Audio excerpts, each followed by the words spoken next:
We got an incredible bit of audio leaked today of remarks made by the acting Secretary of the Navy, Thomas Modly.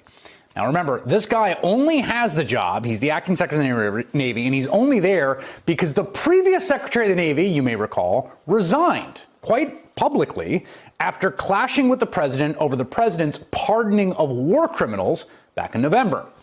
So the guy who replaced him, this acting secretary, apparently had no problem with the pardoning of war criminals, and so he got the job. Well, today, the acting secretary was on the USS Theodore Roosevelt. Now, that, of course, is the aircraft carrier currently docked in Guam that has an outbreak of coronavirus, an outbreak that was essentially ignored by Navy higher-ups until the captain of that ship, Brett Crozier, risked his career to blow the whistle last week. Crozier was summarily relieved of his command for essentially insubordination and embarrassing the Navy and the president. But his entire ship made their support for his actions very clear as they cheered him off a few days ago leaving the ship. The captain has since tested positive for coronavirus himself. Today, Acting Secretary Modly addressed the entire crew of that aircraft carrier in Guam. And listen what he had to say about Captain Crozier. If he didn't think that information was going to get out into the public in this information age that we live in, then he was A, too naive or too stupid to be the commanding officer of a ship like this. What the alternate is that he did it on purpose. And that's a serious violation of the Uniform Code of Military Justice, which you are all familiar with. By the way, that you did hear that correctly. That is a sailor on that ship reacting to those comments by saying, "What the F?"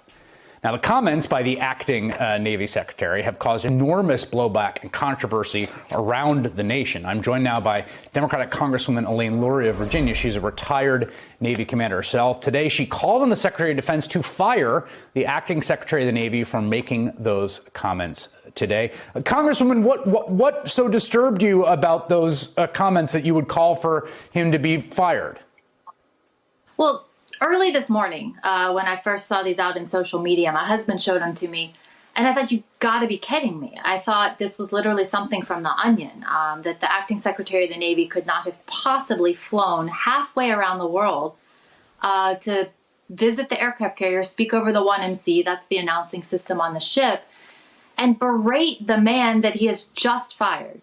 And we have seen the way in which the crew much loved Captain Crozier, and in a very difficult time going through a pandemic and where the crew is much at risk, he put himself out on the line to make sure that the crew got what they needed to stay safe. And the Secretary of the Navy flying forward to do that has so many far-reaching effects. Not only on the crew of the Theodore Roosevelt, but I have heard from dozens of my former colleagues. So the people that I served with, graduated from the Naval Academy with, and when I was in command, they're now going to their second and third sequential commands, just much like Captain Crozier. And I'm hearing from those people that loyalty goes up and down the chain of command, and they are questioning, why should they go out there? Why should they go out there and be in these roles of leadership when the leaders at the top are not going to be behind them when they have to make these tough decisions? You just noted something that it's worth just sort of pointing out to people, which is that the acting Secretary of the Navy flew, in the midst of a pandemic, flew 8,000 miles to the ship in Guam to deliver this message in person, which itself is just sort of a shocking and stunning action given everything that's going on. You're correct. It is shocking, and Guam is not an easy place to get to. And this took up a considerable amount of his time to go there and in person make these disparaging remarks of the captain of the ship, who was much beloved and put himself out there for this crew. And I'm not here to defend, the way in which the letter was sent out and those actions, but we're beyond that at this point. And, that crew needs reassuring words from their leadership at the top of the Navy all the way down to the next commanding officer that will serve there and take Captain Crozier's place. And I can tell you from my own experience, any new commanding officer coming into a ship, it's hard to come in behind someone and pick up and build that trust and confidence of the crew. And the crew of the Theodore Roosevelt, it's going to be difficult for that next commanding officer to come in behind him. And it's going to be difficult for all those officers who are in these roles of responsibility to trust the chain of command to have their back when they have to make tough decisions. The president today said that the letter was bad because it showed weakness, and we don't like weakness. And the acting secretary said to David Ignatius this: I didn't want to get into a decision where the president would feel he had to intervene because the Navy couldn't be decisive. If I were president and I saw a commanding officer of a ship exercising such poor judgment, I would be asking why the leadership of the Navy wasn't taking action itself. Of course, the president today now vowing to get involved. What do you make of that he was essentially trying to stop the president from doing something? Well, I saw that reporting as well. And I think it's very ironic because all of the things that in his interview that Secretary Modly pointed out were weaknesses in Captain Crozier's action, I think were actually taken to the next level by the Secretary himself by flying halfway around the world and then making these, disparaging and ridiculous remarks from anyone in a position of leadership such as his. The whole Navy looks to the Secretary of the Navy for guidance and leadership, and that was not displayed today. And he was pretty naive himself to think that that was not going to be distributed widely and quickly because, going over the 1MC to thousands of sailors, it didn't take very long for the full recording of that announcement to go out.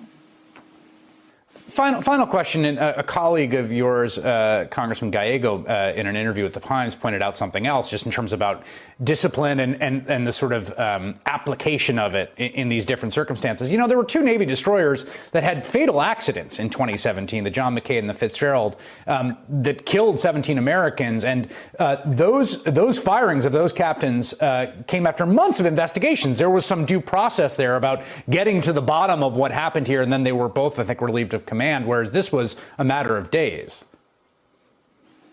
That is true, and there was an ongoing investigation. I believe that the CNO, the Chief of Naval Operations, indicated that an investigation surrounding these circumstances would come out today, and I have yet to see that. And I do believe that a further look into the circumstances, surrounding the support to the crew of the Theodore Roosevelt is very important. But I think the main focus has got to be right now. We've got to have leadership from the top to the bottom, supporting our commanding officers out there and helping fight this pandemic and make sure that their crews and their sailors stay safe and stay healthy and can return to doing the mission that they're doing. Because we can't overlook that the reason that Theodore Roosevelt is in the Western Pacific and is currently in Guam is, that we have near-peer competitors in China and Russia, and our continued presence, and specifically our aircraft carrier presence in the Western Pacific, is incredibly important for our national defense. And we need to make sure that they stay safe, stay healthy, and we can get the ship back online to doing the job that it is there to do. Congresswoman Elaine Luria, thank you so much for your time. Thank you.